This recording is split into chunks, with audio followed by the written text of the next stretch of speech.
Si estás aprendiendo a programar en Kotlin, puede que te hayas encontrado con la palabra let al trabajar con código. Mi objetivo en esta lección es explicarte para qué sirve esa función y qué casos positivos le podemos aplicar para poder sacarle el máximo partido posible. Vamos en primer lugar con las definiciones. Let es una palabra clave, bueno, no es una palabra clave, es una función más bien, que está presente en cualquier tipo de datos, gracias a que está acoplada al tipo de datos superior en Kotlin, lo que significa que cualquier variable de cualquier tipo, por ejemplo p.let, pues va a tener ese método let, ¿ok? p.let, p.nombre.let, p.nombre.length.let, ¿vale? Todo tiene su propio let, ¿ok? Eso incluye, por ejemplo, en este caso, esta variable llamada empleo, que puede ser nulable, es decir, puede ser p.empleo.let. ¿Vale? Todo tiene su let y esto es algo que precisamente es una de las razones por las cuales puede ser tan conveniente. Ahora, ¿cómo funciona realmente ese let? El propósito de let es el siguiente. Cuando tú haces una sentencia, por ejemplo, p.nombre.uppercase, y llamas al método let sobre cualquier cosa, básicamente lo que le tienes que pasar como parámetro es una lambda o una closure o una función anónima, y lo que va a ocurrir es que se va a llamar tal cual al código que le pasemos como parámetro, pero se le va a pasar lo que haya a la izquierda del punto del let como parámetro. Es decir, que es una manera de que en vez de estar creando una variable temporal, como por ejemplo grito, y luego hacer grito.length, grito.trim, grito.whatever, lo que hacemos es directamente tener esa expresión y sin asignarle ningún valor de variable local, hacemos .let y aquí dentro ya podemos hacer lo que sea que queramos con esa variable. Como veis, acepta un parámetro, que es el que se coloca por aquí, que va a ser justo lo que le hemos puesto a la izquierda. ¿Okay? En este caso, pone que es de tipo string porque estamos llamando let sobre un string, que es lo que nos devuelve uppercase. ¿Okay? Así puedo hacer it.length, puedo hacer it.trim, puedo hacer it.codepoints, ¿vale? Puedo llamar a cualquier cosa de uppercase y se va a hacer ahí. ¿Okay? Podría poner println de todo. Y si lo ejecuto, pues vamos a ver que se está llamando a todo ese código dentro de ese let. Es decir, que al final, en realidad, cuando ponemos un let, lo único que ocurre es que se llama esta función y en consecuencia se llama a la función que le pasemos como parámetro. Es una manera un poco indirecta de ejecutar código. Si miramos el código fuente de let, vemos que lo único que hace es eso. Si le pasamos como parámetro ese bloque, ¿ok? Y como es un parámetro de tipo función, basta con poner las llaves, no hace falta poner paréntesis ni nada, y tal cual se llama la función block pasándole como parámetro ese dis, es decir, justo a qué le estamos llamando let. Por lo tanto, ese dis entra como parámetro que por defecto va a ser el it, a no ser que le pongamos otro nombre como por ejemplo nombre. Si cambiamos el nombre de la variable, por supuesto tendremos que usar el nuevo nombre, ¿vale? Y con eso nos ahorramos tener que declarar esa variable temporal, así no tenemos que tener el código lleno de vals, que puede que haya gente que lo encuentre bastante limpio. Existen otros dos casos de uso bastante convenientes precisamente sobre el uso de la palabra let y voy a contaros cuáles son.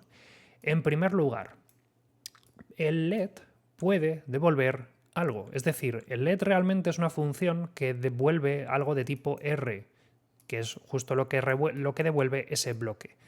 Básicamente, como vemos aquí, lo que sea que devuelva la función que le pasemos como parámetro será devuelto por la propia función let.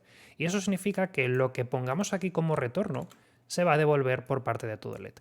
Así que no solamente podemos usarlo para poder trabajar con varias variables, sino que también podemos usarlo para convertir y para transformar un valor en otro. Pongamos, por ejemplo, que yo llamo al uppercase para sacar el nombre en mayúsculas y lo saco con nombre y ahora hago un println para poner ese nombre.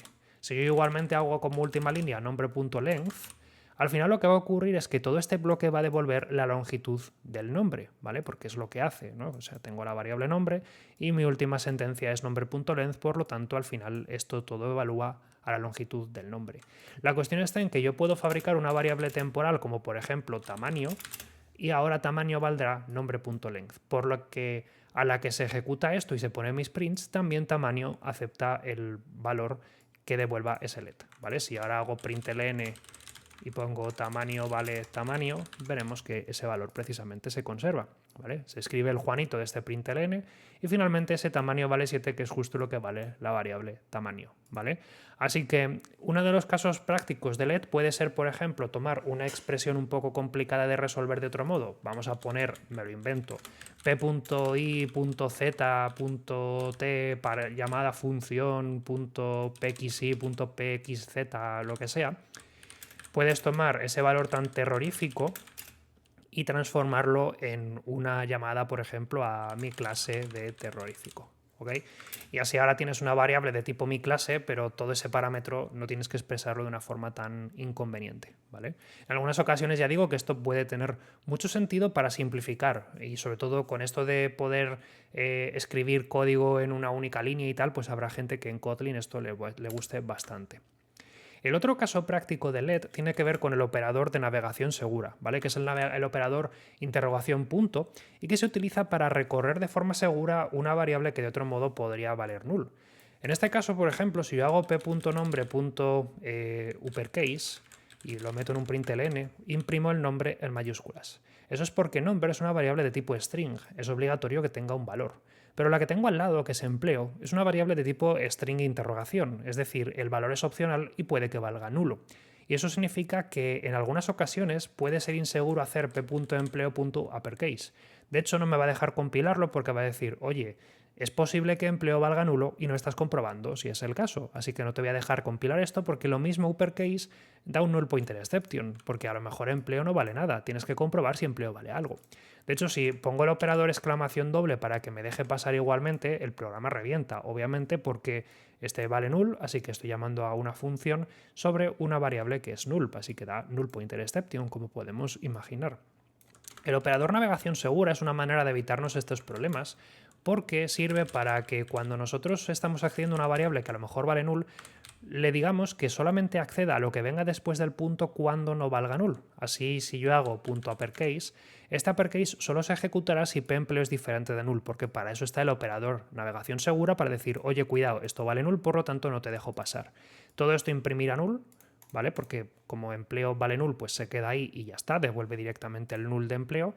Pero si le doy un valor como por ejemplo panadero, ahora este tiene valor, por lo tanto el operador de navegación segura te deja pasar y se escribe el valor de la variable, así que se pone ese panadero bien hermoso, ¿vale? Bueno, pues todo esto si lo juntamos viene a decir que yo podría tomar ese p.empleo y hacer operación de navegación segura con respecto a let, y así hacer que cierto código se evalúe única y exclusivamente cuando tenga algún valor. Así, si queremos hacer un if de varias sentencias con algo que puede que sea null, pues tenemos una forma conveniente de hacer un if con declaración de variable temporal. Porque de otro modo, si yo hago p.empleo y tal, pues a lo mejor en algunos casos tengo que castear la variable o tengo que sacar una variable local y tal. Mientras que cuando yo hago esto, directamente el valor desenvuelto, iba a decir desenvolvido, eso no existe como palabra, el valor desenvuelto directamente se asocia como argumento en esta lambda, así que puedes poner ese empleo y puedes decir, por ejemplo, que p.nombre trabaja como empleado de lo que sea que tenga. Así, en este caso, pues se escribe Juanito trabaja como panadero, pero si restablezco el valor null, como ya no tiene valor, el operador navegación segura no te deja entrar y por lo tanto ese let no se evalúa, así que no se imprime nada. Tenéis que tener en cuenta que si tú no le dices nada y simplemente le pones un punto, como estás llamando a let de algo que es string o no string, evidentemente el valor de dentro también va a ser de tipo string o no string. Así que es importante poner la navegación segura para realmente hacer ese unwrap, ¿vale? Para desenvolverlo correctamente. ¿Ok? Y esto puede simplificar bastante código que a lo mejor de otro modo tendríamos que hacer quizás con ifs o quizás con variables temporales. Y es algo que en algunas situaciones nos puede salvar de bastantes apuros. Así que en definitiva y en resumen, let sirve para crear scopes cortos y reducidos sobre otras expresiones que de otro modo serían más complicadas de escribir. Entre sus ventajas, que a lo mejor no son muy conocidas, está el hecho de que let te devuelve datos que puedes asignar a otra variable o que incluso podrías encadenar entre varios lets o ponérselo con otro tipo de llamadas. Podríamos poner .whatever si fuese el tipo de retorno correspondiente. Y luego también su uso cuando haces operador navegación segura para así poder ejecutar código de forma condicional solamente cuando la variable que tiene a su lado esté declarada correctamente. Espero que esta lección sea útil si estás aprendiendo a trabajar con Kotlin. Si queréis más lecciones de Kotlin, decídmelo porque yo tengo dudas al respecto de si realmente la audiencia de mi canal lo puede apreciar. Si este vídeo te ha sido útil y no me conoces, pues también con que digas, oye, gracias por el vídeo bastaría si yo estoy un poco al tanto. Y nada más, nos vemos en próximas lecciones. Un saludo y hasta luego.